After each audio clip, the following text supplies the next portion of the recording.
Welcome back to Beyond the Sold Sign Real Estate Unplugged. We are your favorite hosts and realtors, Lauren and Naya. Let's get into this listener's message. So, my neighbor's home sold for more than ours, and the houses are almost identical. How does that happen? That's a good question. It is. It's a great question. And I do think that surprises a lot of homeowners. You're like, okay, same neighborhood, same street, or the house behind ours. Like, what's going on? Yep. That makes sense. But even homes that have the same floor plan, same layout, same neighborhood, there are many different factors to why the home prices, they can sell at different prices. I think the number one thing is the timing.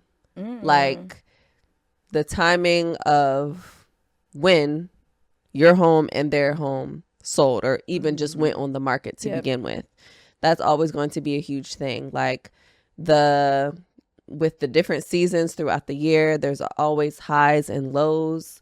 Prices are sometimes, driven up. There's more competition in some season than others. So just on that basis, timing is different. If you're selling in the winter months, that season is a little bit slower. So buyers aren't as eager necessarily, and not, they don't have as much competition. So they're not going to be throwing, themselves and offering more to get a home versus what they might be willing to do in the summertime when they know that 5 other people, 10 other people are looking at it. So I think timing is a big one. Anything else on timing? Timing is huge. No, I think you nailed it because like you said, that those winter months, they're a little slower. Not a lot of people want to move in the winter. So I think that's a good one. I would say probably the condition of the home and any updates that you've done. So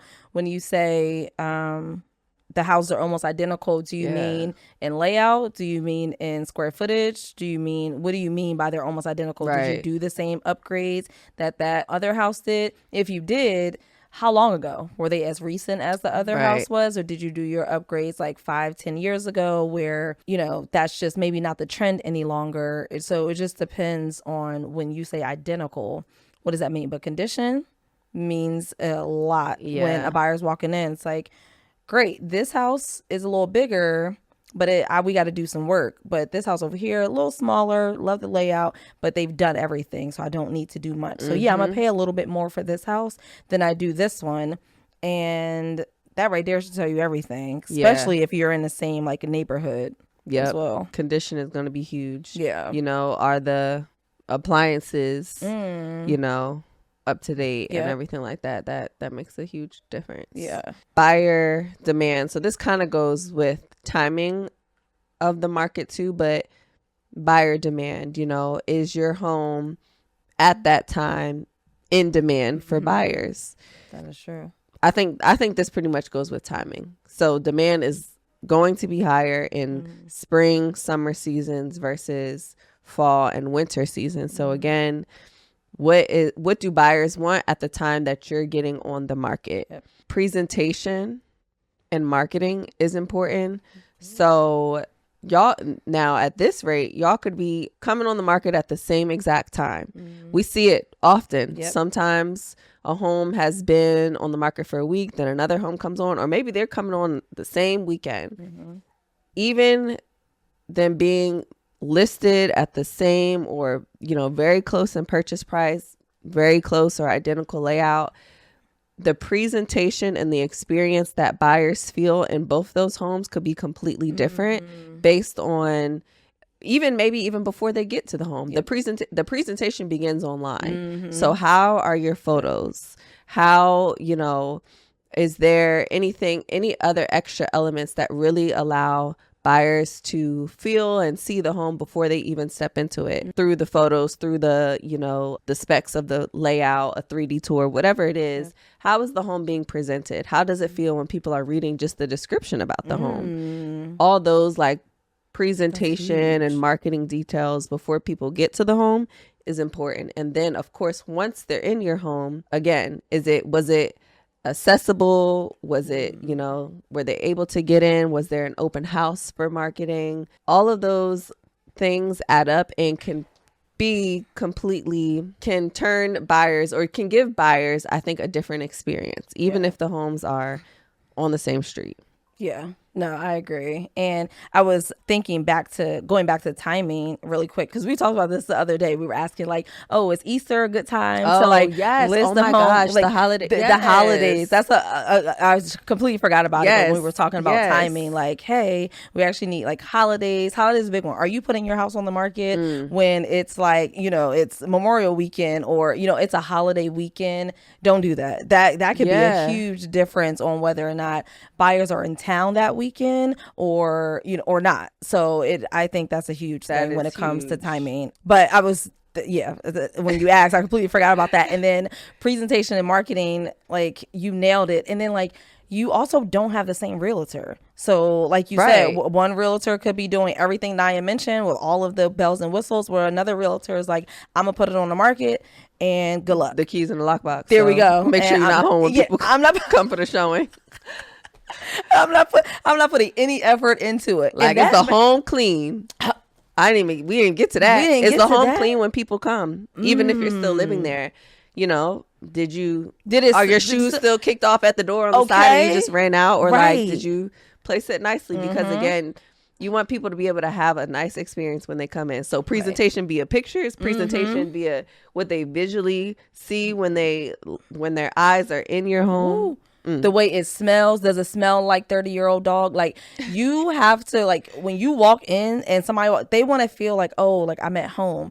They don't want to smell certain things, like regardless if you're a smoker, if you have pets, whatever it is, like they want to be able to walk in and just, I don't know, smell fresh air. I don't know what else are you smelling in the house. Like, and we don't want a bunch of like plugins either. That can give people a headache. So certain things, that presentation and that marketing, like we do for every one of our listings, we're usually staging them. So again, presentation, not saying we don't like your furniture, but you may have used your furniture at your house for your listing where the other person may have completely staged it, went brand new. They may have put money into saying, hey, I want to put a little bit more money into getting my house ready for the market because I know I'm going to get that return back. Where you on the other side, you may be like, I don't want to put that much money into it. I know I'm going to sell it. Why put all this money into it? So you have different mindsets. One sees it more as an investment. The other sees it more as a burden. So you really just have to compare, I guess, apple to apples and know that it's really not identical. Maybe the front of the house is identical, maybe on the same street, but once you get in the inside, I feel like we see that all the time. Man, we could see one house, same house on the same two houses. Right, you're right. Ooh, I got two options. Right, I love the this same neighborhood. block, complete opposite. You're like, whoa, this is not what and I'm I've experienced that with buyers. Same day, we go to one, we go to another one, and it's like, whoa. And sometimes you wouldn't have known from the pictures we got to see. Right. So that's another thing. That's huge. Yeah, that is huge. And then I guess negotiating the terms. It does come down to that. Like for what you're like, okay, you said the neighbor's home sold for more. Right. So, but so they could have been offered more, but what were the concessions that they maybe gave to that buyer? So it all, like, did you have someone offer you a certain price, maybe with no help from you? Right. So although the purchase price is listed for what it's sold as, you have to take into account the net as well, because the nets are completely different too, based on the time that you bought and your neighbor bought, and the loan that y'all even got. So it all just, now you gotta preach. Okay. So, and this all goes to, you can't compare your journey or your story to nobody else's, because you really don't know all the back work, the underneath. So all you see is that number. That's what it sold for. But you have no idea. Well, the reason why they offered them that much is because they took off an additional $10,000 to $15,000 off their net so that they could help the buyer with closing costs. It just, you got, so many factors. There are so many factors. Don't just think, oh, it's identical, so it should sell exactly for this. That is not always the case.